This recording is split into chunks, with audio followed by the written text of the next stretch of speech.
प्राचीन समय की बात है, जब लोग साधारण जीवन जीते थे और देवताओं, ऋषियों और महात्माओं के आशीर्वाद में विश्वास करते थे।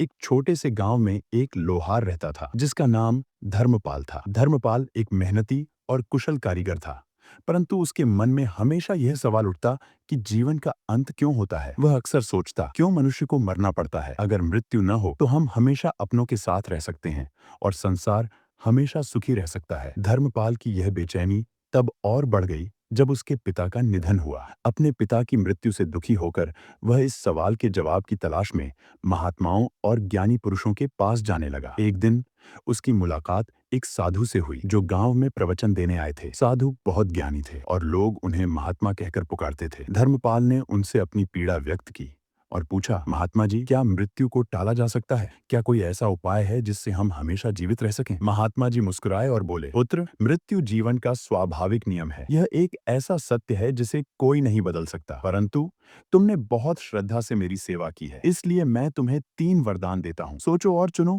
कि तुम किन 3 इच्छाओं की पूर्ति चाहते हो। धर्मपाल ने उत्साह से कहा, महात्मा जी, यदि मैं मृत्यु को रोक सकूं तो संसार में दुख समाप्त हो जाएगा। यही मेरी पहली इच्छा है कि मैं मृत्यु को रोक सकूं। महात्मा जी ने सिर हिलाया, लेकिन वे जानते थे कि धर्मपाल को इसका परिणाम समझाना आवश्यक था। फिर भी उन्होंने उसकी इच्छा को पूरा करते हुए कहा, ठीक है, तुम्हारी इच्छा पूरी होगी, लेकिन ध्यान रखना, हर चीज का एक संतुलन होता है। धर्मपाल ने दूसरी इच्छा मांगी, मैं चाहता हूं कि जो भी मेरे द्वारा बनाई गई कुर्सी पर बैठे वह तब तक न उठ सके जब तक मैं न चाहूं। महात्मा जी ने फिर सिर हिलाया और कहा, यह भी हो गया। अब तुम्हारी तीसरी इच्छा क्या है? धर्मपाल ने सोचा और कहा, मेरी तीसरी इच्छा है कि मेरी हथौड़ी जहां गिरे वहां से कोई वस्तु न हट सके जब तक मैं न चाहूं। महात्मा जी ने तीसरी इच्छा भी पूरी की और चले गए। धर्मपाल ने अपनी चतुराई से योजना बनाई। उसने एक कुर्सी बनाई और सोचा कि वह यमराज को इस कुर्सी पर बैठाकर संसार से मृत्यु को हमेशा के लिए रोक देगा। कुछ दिनों बाद यमराज धर्मपाल के गांव में आए, क्योंकि एक वृद्ध की मृत्यु का समय आ गया था। धर्मपाल ने यमराज से आग्रह किया कि वे उसके घर पर आकर थोड़ा विश्राम करें। यमराज ने अनिच्छा से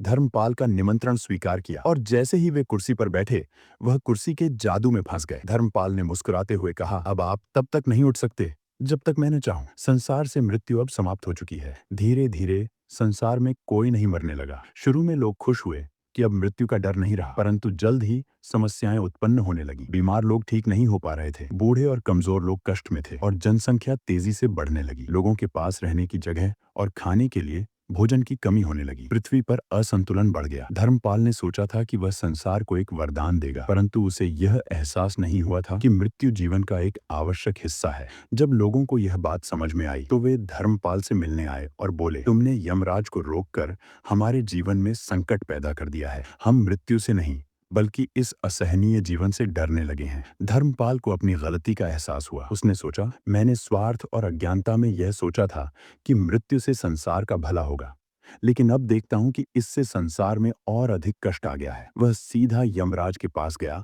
और उन्हें कुर्सी से मुक्त करने के लिए प्रार्थना करने लगा। यमराज ने कहा, धर्मपाल, तुमने यह समझा कि मृत्यु बुरी है, परंतु अब तुम देख सकते हो कि यह जीवन का संतुलन बनाए रखने के लिए कितनी महत्वपूर्ण है। धर्मपाल ने रोते हुए कहा, मैंने बहुत बड़ी गलती की है यमराज जी, कृपया मुझे क्षमा करें और संसार को पहले जैसा बना दें। यमराज ने उसे क्षमा किया और संसार में मृत्यु का चक्र फिर से शुरू हो गया। लोग राहत की सांस लेने लगे और धर्मपाल ने यह प्रतिज्ञा की कि वह कभी भी स्वार्थपूर्ण इच्छाओं में फंसकर जीवन के प्राकृतिक नियमों से खिलवाड़ नहीं करेगा। इस कहानी से यह सीखने को मिलता है कि मृत्यु जीवन का अनिवार्य और स्वाभाविक हिस्सा है। इसे रोकना या टालने की कोशिश करना विनाशकारी हो सकता है। जीवन और मृत्यु एक दूसरे के पूरक हैं और इनका संतुलन ही संसार को सुचारू रूप से चलाता है। धर्मपाल की कहानी हमें यह भी सिखाती है कि हमें अपने स्वार्थ को परे रखकर बड़े दृष्टिकोण से जीवन को देखना चाहिए, ताकि हम स्वयं और दूसरों के लिए सही निर्णय ले सकें।